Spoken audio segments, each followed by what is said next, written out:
They filled in my grandparents' pool while I was out of town. Without warning, without permits, just jackhammers, trucks, and arrogance. Now they're the ones drowning. In lawsuits. I hadn't planned on moving back. The house was supposed to be temporary, a stopgap while I figured out what came next after the divorce. But the second I stepped into the backyard, memories hit me like waves. That pool, it was where I'd learned to swim, where my grandparents held family BBQs, where my dad used to throw me into the deep end with a grin and a warning. Always. Come up fighting, so yeah, it needed work. Cracks, algae, a rusted ladder. But it wasn't an eyesore, it was history. What I didn't know was that while I'd been signing inheritance papers, the neighborhood around the old house had transformed. Quiet cul-de-sacs, sleek lawns, solar panels, and an HOA board with more rules than sense. The first letter came 2 weeks after I moved in. Dear resident, your property has been flagged for violation of HOA Code 5.7. 2. Maintenance of non-compliant water features. Please submit a removal plan within 14 days. I stared at it, confused. I never signed anything joining this HOA, turns out. They didn't care. According to them, when the neighborhood expanded, my street was annexed into the Magnolia Waterside HOA. No vote, no signature, just a line on a map, and suddenly I was a member. When I called the HOA office, a woman named Karen Mitchell, yes, literally Karen, told me the pool was a liability and not in keeping with the modern aesthetic of our community. I told her the pool was original to the property, that I was in the process of getting it restored, not removed. She wasn't impressed. Restore it. That pool is a hazard, she snapped. You'll need engineering approval, water management, permits, and HOA design clearance, none of which you've filed. I asked if I could attend a board meeting to discuss. She sighed. You can, but the compliance order stands. We're not interested in preserving ice.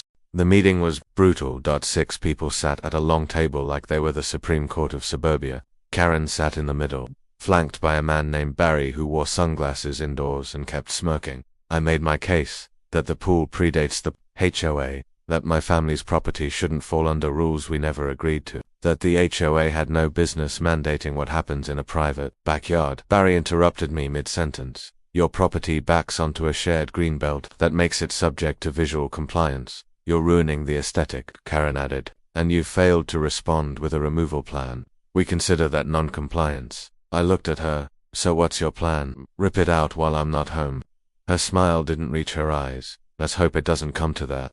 It did. I had to fly to Denver for work. I was gone for days. When I came back, I knew something was wrong before I even got out of the car. The gate was open. There were tire tracks in the dirt. And the pool, gone, drained, jackhammered, filled in with dirt and gravel like it had never existed. I ran into the yard, heart racing. The deck was splintered, the pool lights ripped out, the concrete broken. There was a sticky note taped to the back door, per HOA directive. Emergency compliance action has been executed. HOA, Section 5.7.2. Unsafe structures. I nearly blacked out from rage. I called the sheriff first, then my lawyer. The HOA claimed they had emergency authorization due to potential drowning risks, but there had been no inspection, no court order, no permit, just pure vandalism under the guise of authority. My lawyer Trina Lockhart took one look at the photos and said, "We're suing hard." But that wasn't the best part. In the middle of all this, I received a packet in the mail from an anonymous sender. No return address, just a bundle of photocopies and a note. You didn't hear it from me, but this will help. Inside were internal HOA emails, real gems, like, let's just tear it out. No one wants a swamp next to their fence. If he sues, we'll bury him in red tape. Just get it done. Don't worry about permits. Barry says the county never checks. Bingo, turns out, Barry, sunglasses guy, ran a landscaping company. Guess who won the no-bid contract to demolish my pool? Yeah, his own company. No permits, no insurance, just theft, collusion, and a paper trail dumb enough to convict Trina. Filed the lawsuit 2 days later. Property damaged, trespassing, fraud, civil, conspiracy, breach of implied contract, negligent infliction of emotional distress, and we weren't subtle about it. Asterisk. Trina held a press conference from my backyard. The local news ran it under the headline, HOA fills in family pool without permission. Lawsuit filed. Social media lit up. People shared their own HOA horror stories. A Facebook group formed, Homeowners Against Karen's HOA. Even better, the county got involved. Turns out, not only were no permits filed, but Barry's company was already under investigation for unlicensed work. The county issued a stop work order on all of his projects. His business tanked within a week. Karen tried to spin it, sent out a glossy letter claiming disinformation and anti-community sentiment.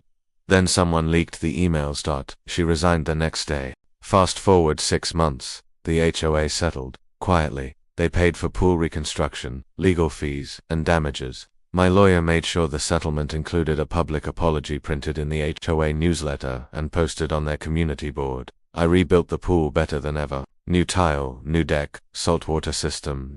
It's the same shape my grandfather designed, but now it's a symbol. People walk by and nod. Some even ask how I did it. I just say, you fight, you document, you shine a light. They thought they could erase my past with a bulldozer. Now their HOA rules are buried 6 feet deep right under the pool they tried to destroy.